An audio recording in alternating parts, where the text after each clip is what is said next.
Right, welcome guys. Welcome to the Unpackers, a new season in which we have a lot of good stuff. I really feel the bull vibes coming back to the crypto market and also to this podcast because we've got a lot of good stuff. First of all, we got a partnership signed with Bright Funded on the back of the previous podcast that we had with Jelle. For our listeners, that's going to mean a lot of good things because we will have some nice giveaways in the next episodes, and we really see the number of listeners growing, which is quite nice.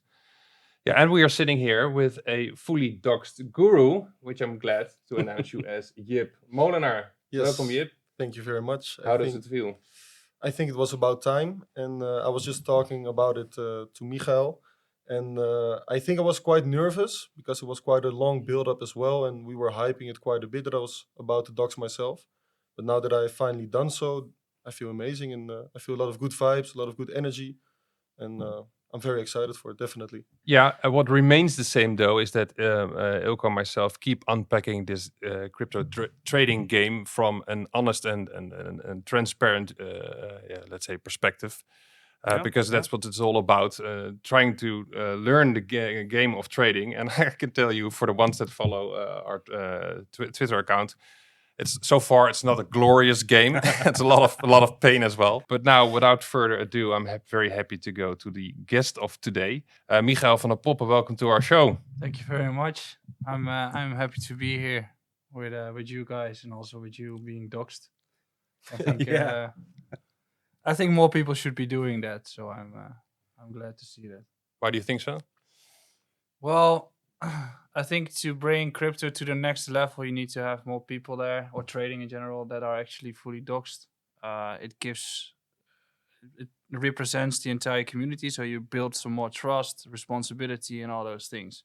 So I feel like if you're anonymous, it's often done in such a way that the guy behind the actual account is benefiting from it and not the ones following them. So I think and I think Shul did it too, more and more people are being doxed, and that helps in building the entire space as well.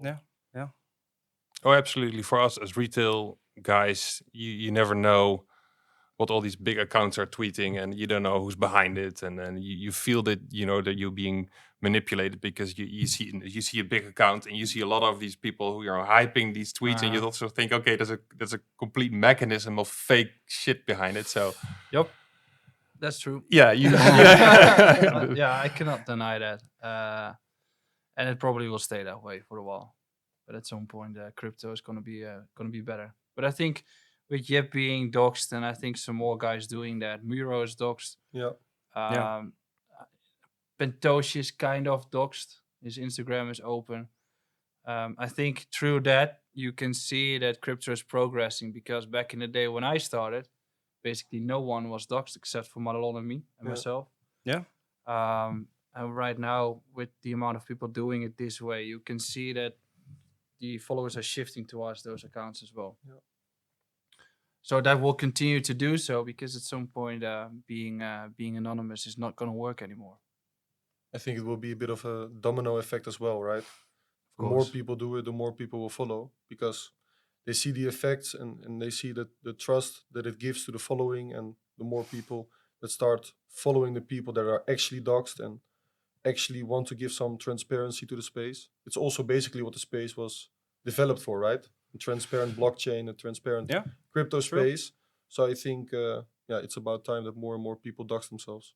Oh, absolutely. And like I said, us as starting retail traders, it feels so much better if you really know who the other guy or girl is indeed. But yeah, you just said that you're already around for quite some time. Yeah, what is the update from you in 2024? What's mostly on your plate? What are you doing now? I'm doing too much, as people have told me today. Well, I'm currently building my own fund. So, MN Trading, as you mentioned, we've been a crypto or Discord group for, I think, 6 years, which started in 2017 when I started in crypto as well, teaching people how to trade, swing trade, day trade, portfolios, everything. When I started, there was basically no group. when I have quit the company, or at least that part, there are so many groups out there. Good ones, bad ones, everyone's to judge. But the thing is that I progress as a person, which means that the gap between me as the experienced crypto trader and the ones following me is going to be larger and larger and larger. And then I didn't really enjoy that anymore. Regulations are coming up, which means that the entire ecosystem is going to change. MiCAR, which is one of the biggest European regulations, is going to come up, which means that you need to have some certain licenses at some point if you are an advisor, etc. And I was thinking, there is no real financial ecosystem in a way that the actual high-end individuals don't have a proper place to go to, except for Discord groups or a fund. So I started my consultancy as a first company to assist and build portfolios for our clients. One-on-one assistance, providing them value, providing assistance through the entire bull cycle and bear cycle. And on top of that, we're currently building our own fund. And we think it's going to go live in 4 to 5 months from now. So those are the two main topics for me. And further, I've got a few other companies as well. But those are the things that I really want to build. And you're traveling a lot, right? You just came from, what was it, Qatar? Yeah, I've been to Doha for 2 days. So we were there for a client. Okay. And event season is gonna pop up in a few months' time again. So I'll be all around the world to speak, to meet investors, to meet partners, and all those things. And I like traveling through the world. And I know that Jip is doing it himself too. So basically crypto is enabling you to travel around the world. Yeah, that's the running gag we have actually with this podcast, that we all started, of course, for crypto for the Lamborghinis and to sit in with a daiquiri somewhere on the beach in Florida. But yet here we are in Volendam inviting our guests. Out of all places. Out of all places. So that's Great place to start. Great place to start. We need to level up our game. I just want also to go to the events that are happening now, currently as we speak in the market. Because we are in the aftermath of the ETF approval, and so much is happening. I mean, if I look at my crypto vocabulary from the last day, it feels like I myself became a fund manager. I had never, I only heard scarcely about Grayscale. And now all of a sudden it's Bitcoin flowing all over the place, net inflow, outflow. I don't know, all the verbs that I'm okay. It's a whole new game. A whole new game. Yeah. Can you unpack us please a little bit what happens now in the market? Well, first of all, the ETF got approved. That's a good thing. So the spot Bitcoin ETF is there, which means that institutions from the US are able to buy an instrument that is basically tracking Bitcoin. That's what an ETF is. Yeah. So you can do that through BlackRock. You can do that to all those other. It's 9 applicants, I think it is. The thing is that those have been approved, which enables the large institutions to join the market, but it also enables people or institutions to jump from Grayscale towards one of the other 9. So Grayscale was basically an ETF/fund in the beginning. GBTC is just an allocation into a company that basically holds Bitcoin. They were locked up until the moment that they're going to swap to the ETF. What's happening right now is that prior to the ETF approval, the price started to rally up, which is a good thing. Hype investors jumping into it, those 9 applicants buying Bitcoin as collateral before the approval, because they had to hold like 40% of the spot Bitcoin for the ETF to make sure that they have enough to go live. So they have done that, and now the approval is there, and all of a sudden the outflow is so massive that people are jumping from Grayscale towards the Bitcoin ETF. So what does that tell us? It tells us that people are selling the Grayscale GBTC, which means that they need to sell the spot Bitcoins. And then they jump over towards the Bitcoin ETF, which are those 9 applicants. However, those ETFs have been bought already. So the GBTC is being sold off after the ETF approval. Right. And the parties that have the ETF live right now have already purchased those Bitcoins In the past months. in the past months accumulating. to make sure that they Yeah. can go live. So the short-term sell pressure is just hype, speculants, investors selling off the Bitcoin because the ETF is not going to bring Bitcoin to 100K overnight. And then second, you've got the GBTC sell-off, which is, as a matter of, it is sell pressure. But then secondly, you can see that there's a lot of negative narratives coming around. So people are starting to sell based on the news item. Mount Gox is going to release Bitcoin, so that news item is going to bring some more negative sentiment to the market. So, to me, it's just Bitcoin coming back to reality. To be fair, we've had a rally from 25K to 49 in like 10 weeks. So it's going back crazy. to like 38K is completely fine. But that is happening right now. So that's the reason why we are selling off a little bit. And I hope I've given a okay summary.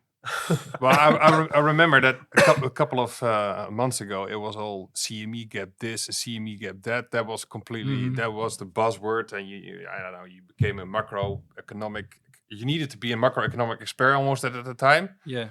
And now those words faded a bit, away. And now it's all of a sudden you need to know about these terminologies. Well, to give some more guidance, if you see that there's an outflow, it means that people are selling GBTC. So the outflow can be 700 billion on a day, or 700 million on a day, sorry. 700 billion. 700 million on a day. And you can see that the inflow on the Bitcoin ETFs is 500 million. However, the price of the ETF is going down. What does it tell us is that this is really selling off or being sold off on the markets, but the Bitcoins that these guys had to actually go live were already there. Right. So at some point, the price is going to go up and the ETF is going to be more valued than at the start of the actual launch or the start of the ETF. And that's when they need to buy additional Bitcoins. So that's why you can see that the dynamics are just a little bit twisted at this point. But in the end, the ETF is massive. It's super bullish. Yeah, but you also hear people now saying, "Oh, we lost the market to the TradFi." That's what you also, I know. It's true.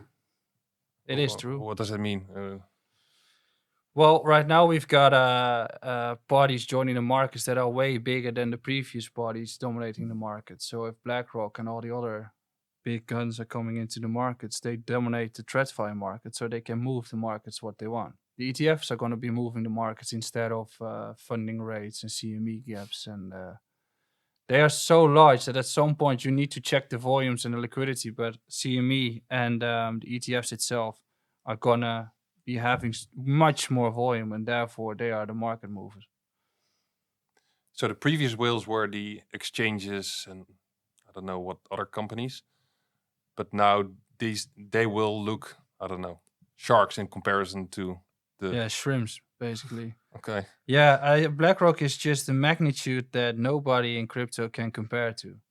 So when they join, and at the first start, probably they will not be moving the markets that much, or at least the trading that happens through BlackRock. I think that's the essential part.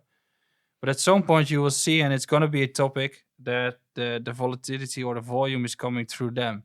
So if one of the institutions decide to sell their position, that's going to be way larger than us trading on a crypto exchange. So that is going to be one of the largest market movers, or at least movers in general, instead of us trading on the futures markets. But those guys are not.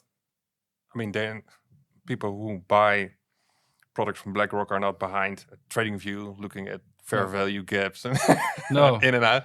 So it will. I don't know. They don't care. They put money in there, and so it will be less volatile, I guess. Then. At some point, yeah. I think what you'll probably be seeing in the coming 2 years is that there is going to be a large amount of volume coming into the markets. That's why I think Bitcoin is going to go up massively. And then it starts to become like gold. So what's going to move the markets? Well, those guys that are trading through BlackRock are going to be doing rebalances of their portfolios. So what you're going to see is that at the end of the year, probably there's a sell-off to make sure that their balances of the portfolios are fine. Yeah. And then at the start of the new year, they get new funding from all the investors and they start to buy Bitcoin. Those frameworks are going to be acting way more instead of what I just mentioned. So rebalancing portfolios in terms of risk appetite, but also NAV profits to be taken from the markets or new investors coming in. What are NAV profits? net asset value profit. So if you run a fund and you go from 100 to 200, on those 100 that you're making profit as a fund, you need to take a cut to Ah. pay yourself, etc. So that's going to be sold off from the cryptos on a monthly or quarterly or yearly basis. So it's going to be a whole different game in a few years from now as what we have experienced. So is that also one of the reasons why you are switching basically from swing trading and day trading to more investing into crypto? Yeah, I think so, because first of all, I've been trading for a long time and I've been trading with the standard entry, take profit, stop Yeah. loss. And at some point I started to feel like, this is probably not the way that I want to trade, but I cannot really I couldn't find what the actual reason was that I didn't like it, because I felt that there's a different way of trading and investing, and now I found it, which is more based on volatility. But also in terms of the markets just becoming more complex, Yeah. becoming more professional, which meant that I wanted to be one of the pioneers in that way instead of staying on my level. And I want to be challenged. Yeah. So Can understand that definitely. But you say that's becoming more complex. Yep. Good luck, Ilko. Thanks.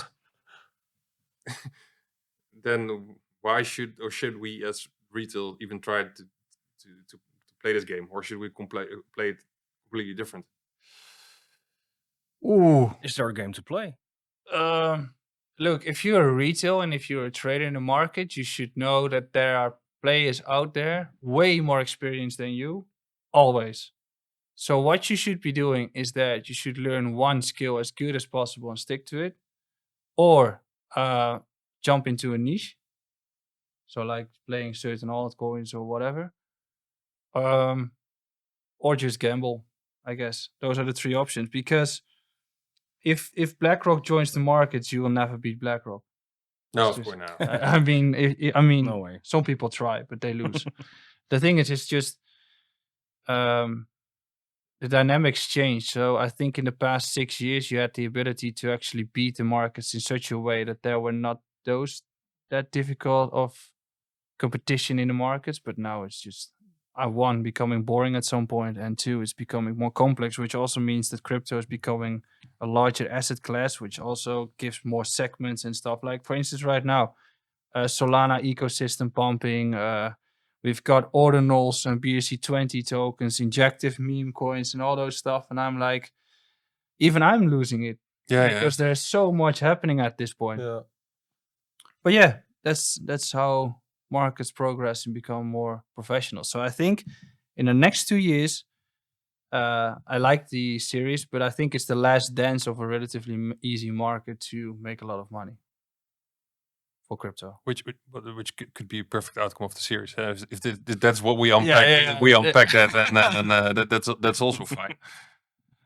But okay, but then again, you are always you are always saying news events do not impact the market. It's already there on the chart. Well, I'm not underestimating, of course, this particular news event, but isn't it written, let's say, already on the charts that the big moves that are out there in the coming year and a half or something like that? I think to predict all of the moves on the very high time frame with just a chart, it's quite difficult, especially with such huge news events like the ETF.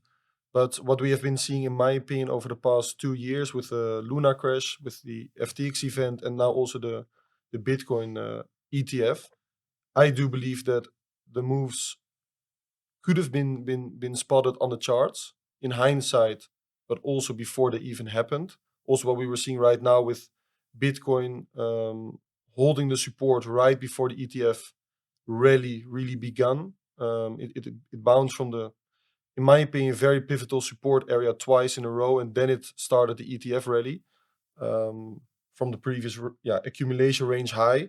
So I think that also this ETF rally could have been spotted on the charts, but I do agree with Michael that it will be getting harder and harder to trade these kind of events and to spot them before they even happen. But I think as a trader, the only thing that you can really hold on to are the charts, right? And try to block out the noise as much as possible. There's just not a lot more that we can do as a trader, especially if BlackRock is getting involved, especially if the real big guns out there are getting involved. All that you can hold on to right now is the charts, and besides that, obviously your original investments and building your investment portfolio, which is very, very important, because at the end of the day, even if you're a day trader, your day trading portfolio should have a maximum of approximately, I would say, maximum of approximately 20% of your entire portfolio allocation into day trading, and at least 80% should be investing into altcoins, into Bitcoin, into Ethereum. Yeah, and that's more the direction that you are going, right? More, Yeah. let's say, well, not the nerves of every day looking at entry, stop loss, but the bigger portions, longer cycles. That's Yeah, I think I've done this for a few years as well. And it's a whole different target group to focus on. So people who are interested into day trading or the way that I've been trading with TP and 3SL, it's a different category than when people want to invest into the crypto markets. You've got a whole bunch of people out there that basically have a portfolio of real estate, actually stocks or cash or whatever, and they want to invest into the crypto markets, but they don't know how. So then they just want to buy expertise to be able to actually invest into the markets. And I know that my skill game is more of timing the markets well and playing the swing trade game. That's what I find fun. So that's what I'm doing with the consultancy. And then on top of that, my partner is used to be with Optiver. Optiver is the largest European market maker and liquidity provider in the stock markets. So we basically he has a strategy from that company that he integrates to the crypto markets. We combine the two, and that makes it really unique. And that's what we want to do. So if I go back to the event part, it's really tricky to say, look, if an event is actually impactful or not. They all are, and they are all priced into the markets at all times. However, we give certain valuations and certain percentages to the likelihood of something happening. So, for instance, if you think about the fact that we hold on for that support for like 2 months, if you go back in time, the FTX saga, we crashed to, I'd say, 21K, and then we went sideways for the entire summer. I recall that I had a call with someone in April 2022, and he said to me with arguments that FTX was going to fall. I didn't listen to him, but in hindsight, you can see that the price was just stuck in the range for like 6 months, so people knew. Yeah. So it's always priced into the markets, but it's all about having the actual information. And if you're a retail trader, you're so far off the insider groups to know that there is actually a certain thing happening. And that's on a large scale happening with parties as BlackRock joining into the markets, because you don't have access to the trading floor and what they decide. And then second, this also happens when it comes to specific altcoins, which are basically, if you have the largest crypto accounts out there, that's kind of the BlackRock of crypto, and they just decide to pump or sell a certain altcoin. I think a few months ago we had one of those VCs or funds moving some specific coins like TRB and Yggdrasil and gas. all those mini altcoins for funding rate games. They started to push it up. So it's all a matter of information. And then I think what you should do is stick to data, to the markets, and it's always priced in. My bubble is bursting now with these guys. Silk, I don't know about you. Fuck it, man. Just close it. Look forward to this tomorrow. Yeah. Damn it. Okay, but it's good to know. It's not to be naive in this game. Yeah. Also, I don't know. Another, when we were preparing for this podcast, obviously we look at the social media account that you have on X. Thanks. These days, YouTube, whatnot. It's huge, and with that, probably also a lot of good and bad things are coming your way. Yeah, can you give us some examples of what crosses your path? Well,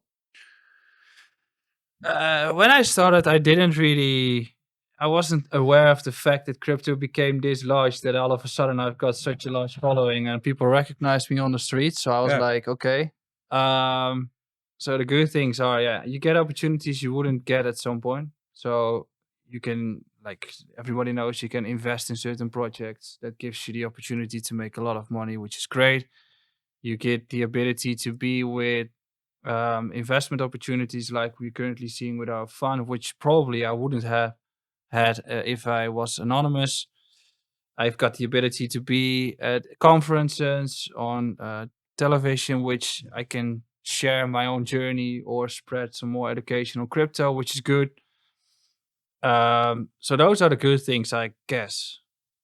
And there are some bad things, which is you really get to know people in a way that friends are not friends.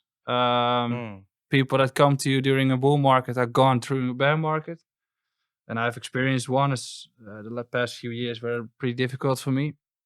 So that's what you become more adult through that. And I think privacy and security are just two issues. That's also something for you.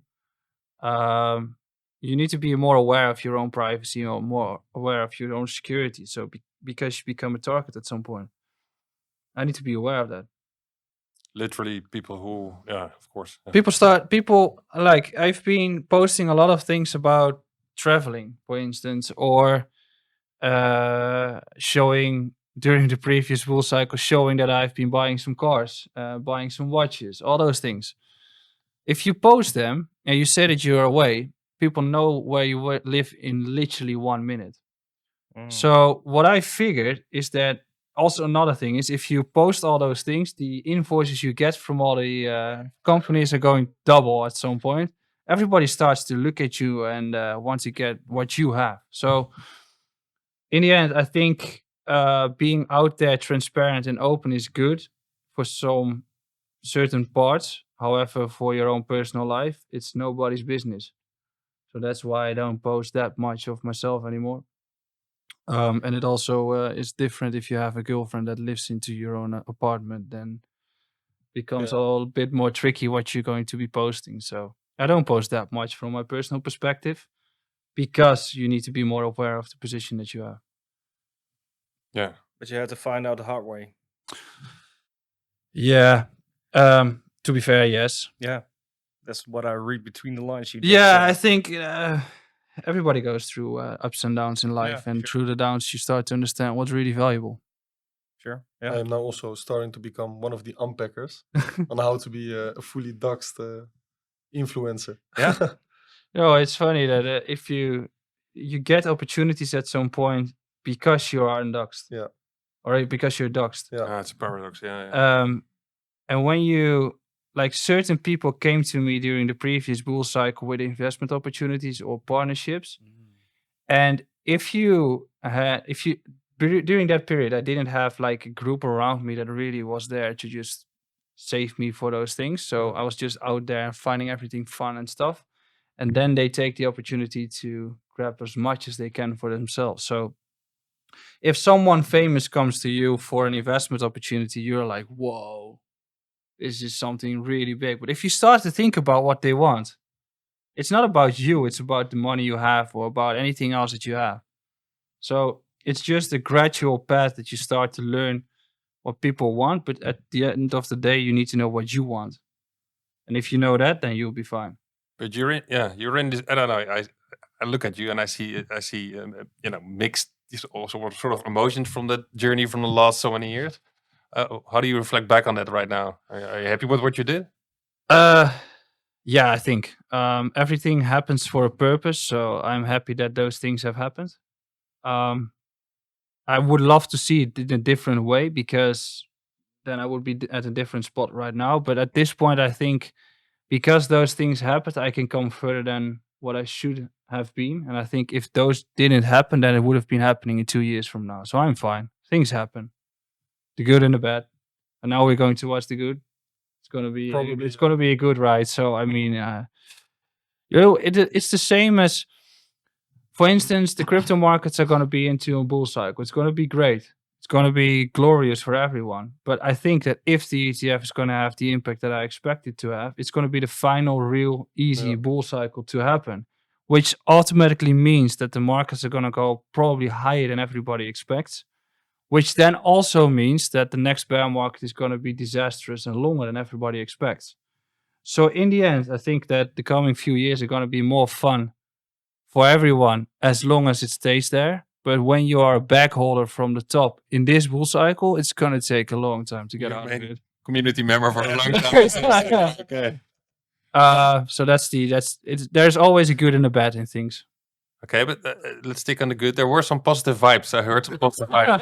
Yeah, I heard Stick on that one. it's going to be glorious. Going to Yeah. be bull market. I just filter out all the good those stuff. So you do expect that, because I saw one of your analysis, and you sort of you pointed at these big, green dildos from the previous bull market, and you said those are not going to happen anymore. So I see some good things still coming. Yeah, I think that what you see in the markets right now is that people are saying you need diminishing returns because the markets become larger. In some way, that's true. But what if the previous bull cycle, FTX was really pushing down the Bitcoin price? So what if the last bull cycle, Bitcoin should have gone to 150K or 200K? Right. All of a sudden, your window in which it should be going this bull cycle is going to be larger. Yeah. Okay. Then secondly, if that is definitely true, then why Amazon went ballistic out of the 2008 bear market? If you look at the entire scope of that chart, Amazon is up there and the 2008 bear market is here. So it's just a narrative that you put on things. What I see and what the data shows is that every ETF, even in gold and in silver, it gives a bull cycle you've not seen before, because it is giving the ability for the final group of investors to join the markets, which are the institutions. There's the diminishing return episode works if you have a certain amount of new money coming into the markets. And in the amount of money that came into the markets in 2017 was proportionally higher than the one in 2014. In 2021, it was the exact same, but there was not a real new group of investors. There were VCs and stuff, and that's it. But if you look at the current markets, the magnitude of money that is going to come into the markets is going to be so much bigger than the previous cycles combined, that the actual evidence of diminishing returns, I don't see them. As a matter of fact, if everybody expects diminishing returns, why should we have that? Yeah.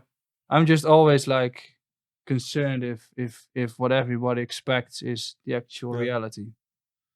So I think, to be fair, if we look at this bull cycle, I think Bitcoin, we're having a .com bubble-ish type of rally, which means that Bitcoin to 500,000 is even not strange to expect. Did he just say? 500,000, guys. You Stick to are the- still stick to the going plan. buy that But land. most of the people will be out of the markets, though. Yeah, I came here in a Skoda, so maybe And we're still in Volendam. I feel Volendam. So Next time? we need to upper. Okay. What should I do now? What should people do now? Take a healthy guess. Take some savings, put it in, I don't know, gradually still in the market for the coming months, and just BlackRock come and save us. Do you still expect a bigger correction to happen, like the other cycles had as well before the true run started? Because you are stating as well, like the influence that BlackRock has on the markets is quite huge, and the other ETFs as well. So don't you think they might want one more opportunity to buy Bitcoin for cheap? And I'm not saying new lows, or I'm not saying $20,000. I'm talking $30,000 to $32,000 maybe. Could be. I think that the correction right now, I was expecting it, but not in the fast manner as we've seen it. But that's because I overlooked at the GBTC case. The thing is that in every bull cycle you have 20 to 40% corrections, and those are natural. So if you pick 40%, you get to 30 to 32K. So it's possible. But if those happen, buy it. Simple. The only thing that we have seen as like an outlier is the Corona crash. Yeah. That was way larger than what everybody was expecting. I think if Corona wasn't here, we would have been sticking at 6K and it went up again, which is another 20 to 40% correction. So in that way, I think any of those corrections that take place between those percentages, you should just buy. Yeah. And when you're entering the markets right now, I think what you should be doing is, if you have a small portfolio, actually take the risk. Right now, there are still opportunities in the market. So what you should be doing is spending a lot of hours to learn about trading. You can do that with your group. Yep. And then secondly, assure yourself that this is literally one of the easy opportunities you're going to get, because if BlackRock joins, why shouldn't you? And then just invest and learn as much as you can, because that is the best way forward. I'm not saying you should put everything into crypto. There are also different markets out there, but No financial advice. no financial advice. But I think cash is not going to be the game for the next few years. I think crypto and commodities are. I think that's good word of advice. I'm getting the signal that we should stop it, but I think it was phenomenal talking to you. Because you look in other places that we are able to look. You talk to other people, so your insights have been great. I think we are in the group. We are doing the right thing to learn as much as possible, and we've got you guys on Twitter providing great information already as well. So thank you for that endless stream in the last couple of years, in the last years for that. Great. Ilko, we need to study a lot and More time, more learning, More reflection. more reflection. It's Thanks. the best growth. Okay. Need to buy a mirror. Let's invite you back in Volendam at some point to see if the Volendam, yeah. Yeah, well, that would be great. That would be great. Or the next one we can host in Cape Town. Maybe. That would be great too. I don't start about Cape Town. I wanted to go this winter, but I couldn't. So I will go there next year once again as well. yeah, Definitely. probably me too. For a longer period of time this time. I think 3 to 4 months. And then we invite you guys over as well. We host another podcast, but then in the beautiful sun instead of this. See, Yeah. behind you. That's gonna be. God damn. Okay, let's go. Different kind of Volendam. Yeah. Okay. Michael van der Poppe, thank you very much, and up Thanks to for the your next one. insights. Yeah. Thank you very much, Thanks. guys. The Unpackers podcast is in this season partnering up with Bright Funded. And Bright Funded can mean the difference between having this in your hand after a profitable trade, €30 or dollars, or having this in your hand after a good trade, 300. Ilko, how is that possible? Yeah, so Bart, Bright Funded is a prop firm that provides you with the capital you need to trade. You keep a share of the profits and Bright Funded takes care of the rest. It's a win-win situation. But of course, you need to pass an evaluation phase before getting funded. So that's it, Bart. Is that easy? It is easy. Let's see if that's easy. We're going to embark on a journey as well as the Unpackers to become funded. So we're going to experience what you as the traders are experiencing as well. So in a couple of months, I hope to have this in my hand. So the 300 actually from trading rather than from my household budget where I now got it from. I'm sure we're going to make it. If you want to make it, visit brightfunded.com and stay tuned for our next episodes because we will